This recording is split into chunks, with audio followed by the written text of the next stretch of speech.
다 같이 사도신경으로 우리의 신앙을 함께 고백하시겠습니다. 나는 전능하신 아버지 하나님, 전지의 창조주를 믿습니다. 나는 그의 유일하신 아들, 우리 주 예수 그리스도를 믿습니다. 그는 성령으로 잉태되어 동정녀 마리아에게서 나시고 본디오 빌라도에게 고난을 받아 십자가에 못 박혀 죽으시고 장사된 지 사흘 만에 죽은 자 가운데서 다시 살아나셨으며 하늘에 오르시어 전능하신 아버지 하나님 우편에 앉아 계시다가 거기로부터 살아있는 자와 죽은 자를 심판하러 오십니다. 나는 성령을 믿으며 거룩한 공교회와 성도의 교제와 죄를 용서받는 것과 몸의 부활과 영생을 믿습니다. 아멘. 다같이 찬송가 405장 주의 친절한 팔에 안기세 함께 찬송하시겠습니다.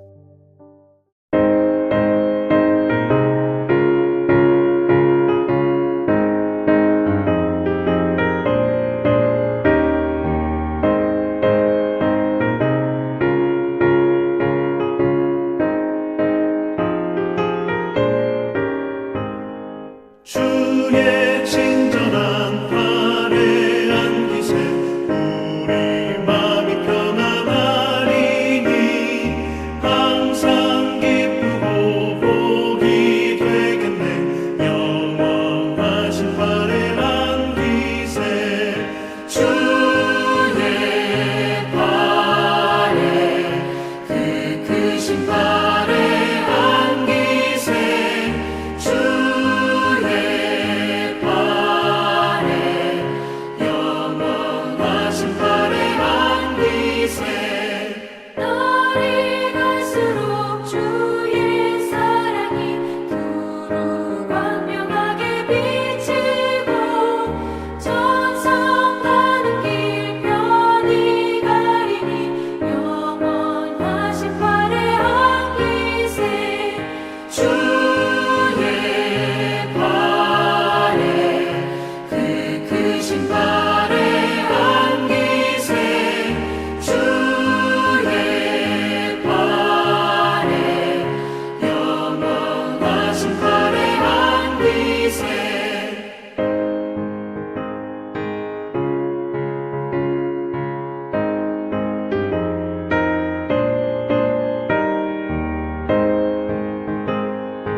오늘 우리에게 주시는 하나님의 말씀은 구약성경 사사기 18장 1절에서 6절까지의 말씀입니다. 사사기 18장 1절에서 6절까지의 말씀을 제가 받들어 봉독하겠습니다. 그때에 이스라엘의 왕이 없었고 단 지파는 그때에 거주할 기업의 땅을 구하는 중이었으니 이는 그들이 이스라엘 지파 중에서 그때까지 기업을 분배받지 못하였음이라. 단 자손이 소라와 에스다올에서부터 그들의 가족 가운데 용맹스런 5사람을 보내어 땅을 정탐하고 살피게 하며 그들에게 이르되 너희는 가서 땅을 살펴보라 하매 그들이 에브라임 산지에 가서 미가의 집에 이르러 거기서 유숙하니라. 그들이 미가의 집에 있을 때에 그 레위 청년의 음성을 알아듣고 그리로 돌아가서 그에게 이르되 누가 너를 이리로 인도하였으며 내가 여기서 무엇을 하며 여기서 무엇을 얻었느냐 하니 그가 그들에게 이르되 미가가 이러이러하게 나를 대접하고 나를 고용하여 나를 자기의 제사장으로 삼았느니라 하니라.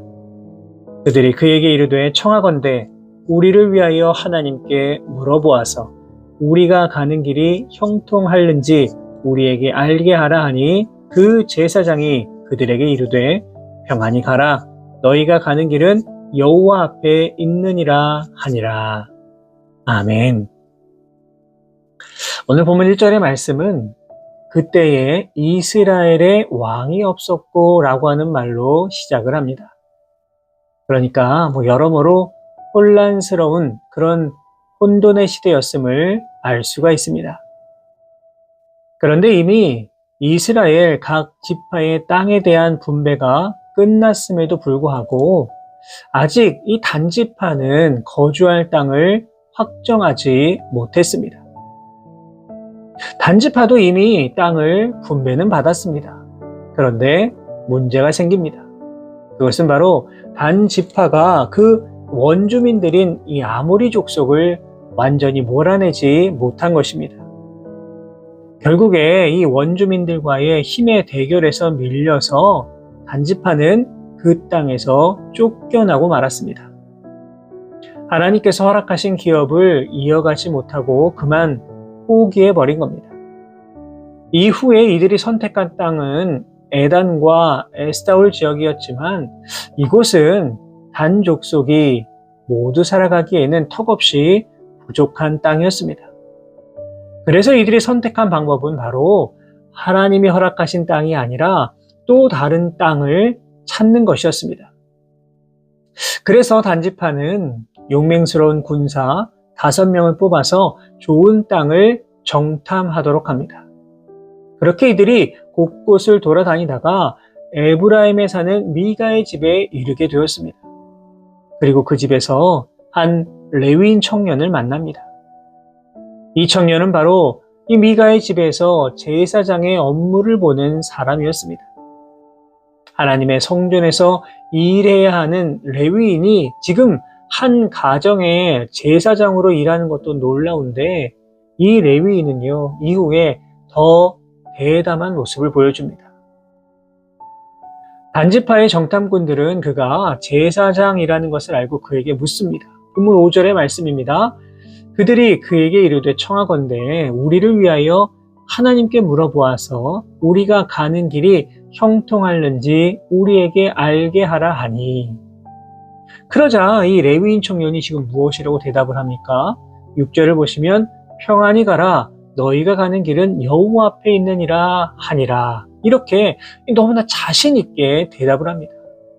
그러니까 쉽게 말하면 이제 너희들에게는 하나님이 약속하신 탄탄대로가 놓여 있다. 걱정하지 말고 그냥 가면 된다. 이렇게 말하고 있는 겁니다. 여러분, 이것은 분명 거짓된 예언입니다. 왜냐하면 지금 단지파가 하나님이 정해주신 땅을 차지하지 아니하고 다른 곳에 거주하는 것은 결코 하나님의 뜻이 될 수가 없었기 때문입니다. 무엇보다 지금 이 레위인은 하나님의 뜻을 전하는 제사장이 될 수가 없습니다.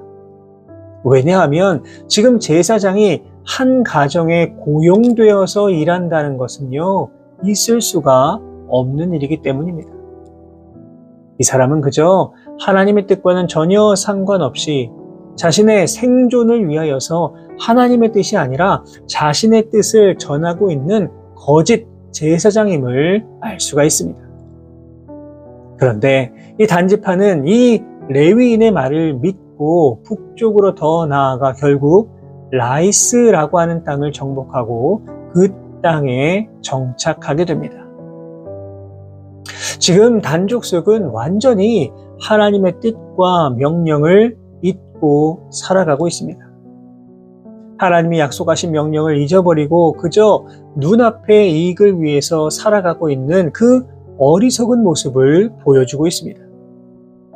놀라운 사실은 오늘 보면 10절의 말씀을 보시면 단지파는 하나님이 그 땅을 너희 손에 넘겨주셨느니라 이렇게 말하고 있다는 것입니다. 하나님의 뜻이 분명 아니고 하나님의 뜻은 분명 다른 곳에 있었음에도 불구하고 그 땅을 차지하는 것이 하나님의 뜻이다. 이렇게 말하는 너무나 어리석은 모습을 볼 수가 있습니다. 사랑하는 여러분, 어쩜 오늘 본문을 통해서 만나는 이 단지파의 모습이 우리들의 모습은 아닌지 돌아볼 수 있기를 바랍니다. 우리 모두는 다 하나님의 은혜로 구원함을 받았고 죽어가는 영혼을 돌아보며 땅끝까지 이르러 복음을 전해야만 하는 거룩한 사명을 다 받았습니다. 그런데 오늘 우리들의 모습은 어떠합니까? 복음으로 이 땅을 변화시키기 위해서 노력해야 하는 그 명령을 알고 있음에도 불구하고 때로는 세상과 적당하게 타협하면서 세상과의 싸움을 의도적으로 피하고 외면하면서 그렇게 살아가고 있는 것은 아닌지 우리들의 모습을 돌아볼 수 있어야만 합니다. 우리는 요나 선지자의 이야기를 잘 알고 있습니다.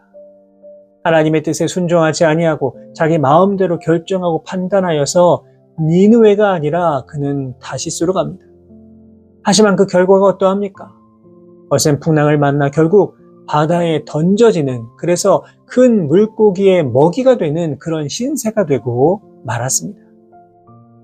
바라기는 단지파처럼 하나님의 명령을 따르지 아니하고 세상과 타협하며 살아가는 그러한 삶이 아니라, 그리고 그것이 축복이라고 착각하며 살아가는 그런 인생이 아니라 우리에게 허락해 주신 주님의 귀하고 소중한 명령을 기억하셔서 언제나 주님의 뜻을 이 땅 가운데 이루며 살아가시는 우리 모든 성도 여러분들 되시기를 주님의 이름으로 축복합니다. 또한 오늘 본문을 계속 읽어보시면 이 한순간의 잘못된 선택이 얼마나 무서운 결과를 가져오는가를 우리는 보게 됩니다. 오늘 본문 11절 이하의 말씀을 읽어보시면 정탐꾼들의 보고를 들은 이 단지파는 군사 600명을 라이스로 보냅니다. 그리고 이들은 평화롭게 살고 있던 한 마을을 빼앗아서 차지하게 됩니다. 이어서 이 무리들은 다시 에브라임 산지의 미가의 집으로 갑니다. 이유가 무엇이었을까요? 바로 그 집에 있었던 에봇과 드라빔 신상을 빼앗기 위해서였습니다. 정탐하던 길에 신세를 졌던 이들은 은혜를 원수로 갚는 참으로 안타까운 모습까지 보여주고 있습니다. 더 놀라운 것은 이들은 그 집에 있는 이 레위인까지 다 매수를 합니다. 본문 19절의 말씀입니다.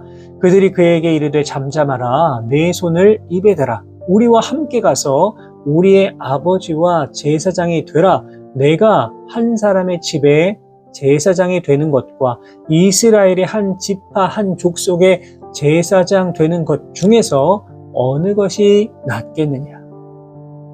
어떠합니까? 거의 반협박 수준의 그런 말입니다. 그런데 이 레위인은 어떻게 하였을까요? 20절을 보니까요, 그 제사장의 마음에 기뻐하여 에봇과 드라빔과 새긴 우상을 받아 가지고 그 백성 가운데로 들어가니라, 이렇게 기록되어 있습니다. 이처럼 단지파는 우상을 선택하고 거짓된 제사장까지 선택을 합니다.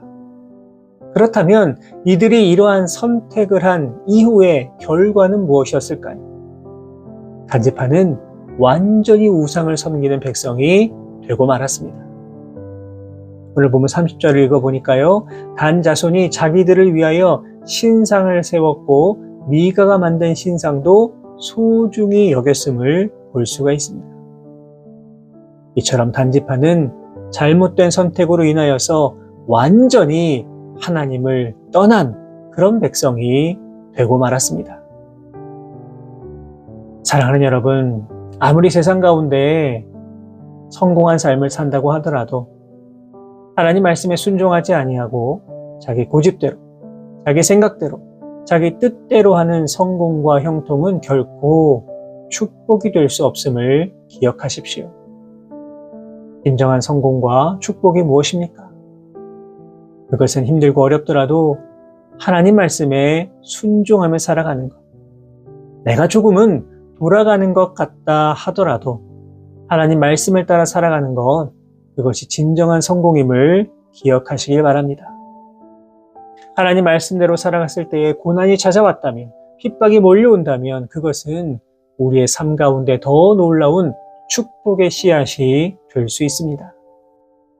단지파가 하나님이 허락하신 땅이 분명히 있음에도 불구하고 그것을 포기하고 조금 더 편한 곳, 조금 더 안전한 곳으로 눈을 돌렸을 때에 그들은 결국 우상을 섬기게 되었고 그 결과 죄악의 온상이 되었다는 사실을 우리는 깊이 생각해 보아야만 합니다.